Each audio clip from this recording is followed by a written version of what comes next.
এভাবেও ফিরে আসা যায় বস, এভাবেও ফিরে আসা যায়। যারা জীবনে হাল ছেড়ে দিচ্ছ, ভাবছো লাইফে কি হচ্ছে কি হচ্ছে না, নানাভাবে মনে হচ্ছে তুমি হারিয়ে যাচ্ছ, তোমায় কেউ পাততে ইচ্ছে না, তোমার ভ্যালু কমে যাচ্ছে, সেই সময় দাঁড়িয়ে তুমি সানি দেওয়ালের শুধুমাত্র কামব্যাকটা দেখো। আমি মিথ্যা কথা বলবো না, লোকে সানি দেওয়ালকে জাস্ট ভুলে গেছিলো। একটা সময় নাইনটিজেসে বিরাট বড়, মানে এইটিজ নাইনটিজেসে একটা বিরাট বড় সুপারস্টার ছিল, নিজের দখলে বক্স অফিস রাখতো, কাঁপিয়ে রাখতো। কিন্তু কামব্যাক করার ইচ্ছেটা ছিল প্রবল। দেখো, কামব্যাক করার ইচ্ছে থাকলে কামব্যাক হবে যদি তোমার কাজের প্রতি ডেডিকেশন থাকে।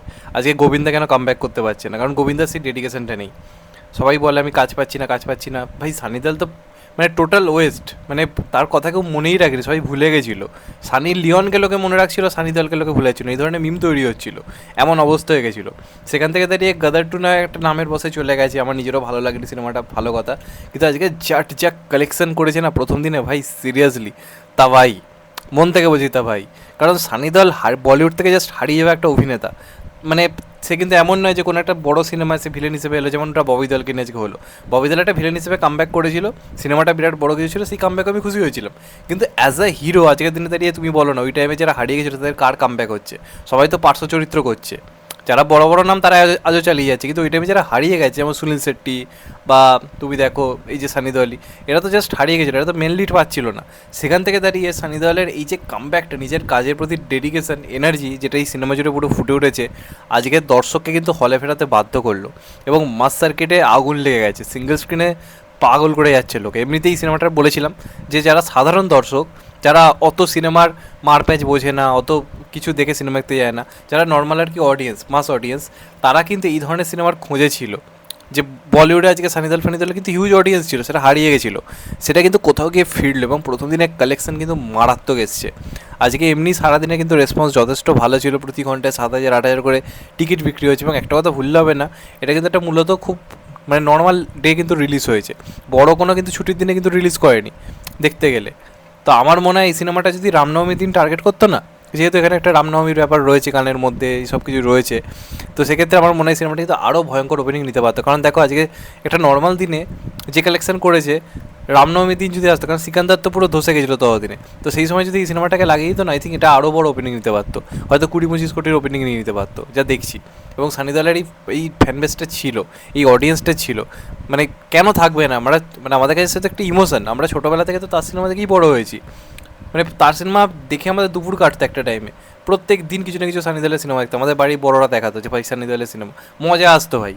তো সেই জিনিসটা কিন্তু কোথাও গিয়ে ফিরিয়ে এনেছে, এবং এটাই হচ্ছে সাউথ। মানে সিরিয়াসলি থ্যাংক ইউ যে সানি দেওয়ালকে এইভাবে ফিরিয়ে আনার জন্য। এবং আই থিঙ্ক এই সিনেমার রিভিউ যা পজিটিভ এসছে, যেরকম যা দেখতে পাচ্ছি, লোকে যেভাবে অ্যাকসেপ্ট করেছে সিনেমাটাকে, আই থিঙ্ক আমার মনে হয় কিন্তু এই সিনেমাটা শনিবার রবিবার কিন্তু ভালো পিক আপ নেবে। হ্যাঁ, তারপর নর্মাল ডের ওপর নির্ভর করছে কীরকম চলে। আমি মনে প্রাণে এই সিনেমাটা ভালো চলুক, কারণ আমার মনে হয় এই সিনেমাটা প্রত্যেকটা অডিয়েন্স দেখো, আমি রিভিউতেও বলেছি, এখনই ভিডিওতে বলছি, এই সিনেমাটা দেখে এসো ভাই। সিরিয়াসলি সিঙ্গেল স্ক্রিনে মজা পাবে, বাড়ির সবারই কাছাকাছি কিছু কিছু সিঙ্গেল স্ক্রিন আছে, এই সিনেমাটা ভালো রকম শো পেয়েছে, দেখে এসো, লিটারেলি মজা পাবে। এটাকে হিট হিট করাতে হবে বস। তো আজকে প্রথম দিনের কালেকশান কত জাট সিনেমাটার, তো যেটা এখনও পর্যন্ত আর কি আর্লি এস্টিমেট উঠে আসছে, এই সিনেমাটা কিন্তু আজকে ডবল ডিজিট কালেকশন দিতে চলেছে।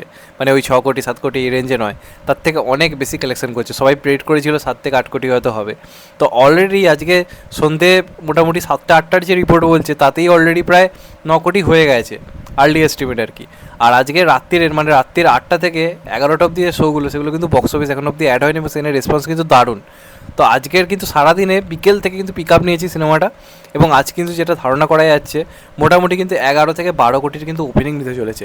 এটা কিন্তু দারুণ ওপেনিং আজকে এই বছর। এটা কিন্তু এই সিনেমা ওপেনিংয়ের দিক থেকে 3rd নম্বরে চলে এলো। নাম্বার 1-এ রয়েছে ছাবা, যেটা তো হবে আমরা সবাই জানতাম, সিকান্দার হবে সেটা আমরা সবাই জানতাম। এছাড়া কিন্তু স্কাই ফোর্স বাদে কোনো সিনেমা কিন্তু ডবল ডিজিট ওপেনিং নিতে পারেনি। আর স্কাই ফোর্সও মূলত কিন্তু একটা ফেস্টিভ রিলিজ কিন্তু ছিল, সেখান থেকে দাঁড়িয়ে জাট কিন্তু বলা যেতে পারে একটা নর্মাল রিলিজ।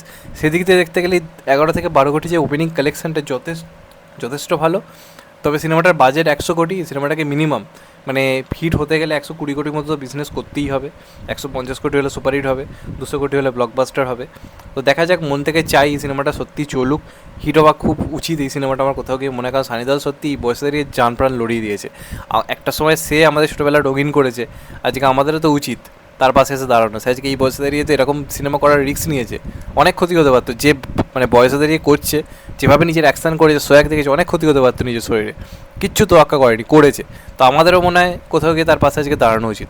তো এই সিনেমাটাকে দেখো, সাপোর্ট করা, কারণ খারাপ হলে আমি বলতাম ভাই দেখো না, যেমন শ্রীকান্তের ক্ষেত্রে বলেছিলাম ভাই বাজে হয়েছে দেখো না, তার আগে আমি সাপোর্ট করেছিলাম, কিন্তু আজকে এই সিনেমাটা ভালো হয়েছে, দেখে মজা পেয়েছি। অনেকদিন তোমরা সিম্পল গল্পের ওপর কমার্শিয়াল মুভি মিস করছো, তো এটা দেখে এসো সিরিয়াসলি। তো প্রথম দিনের ওপেনিং আমি খুব খুশি, মন থেকে ভালো লাগে যখন এরা কামব্যাক করে। চাইবো সঞ্জয় দত্ত কামব্যাক করুক, আজকে তাকে ভূতনির মতো সিনেমা করতে হচ্ছে, দেখেও খারাপ লাগে। তো চাইবো সেও এই ব্যাপারটা দেখে বুঝুক, টাইম নিক এবং একটা ভালো কামব্যাক করুক।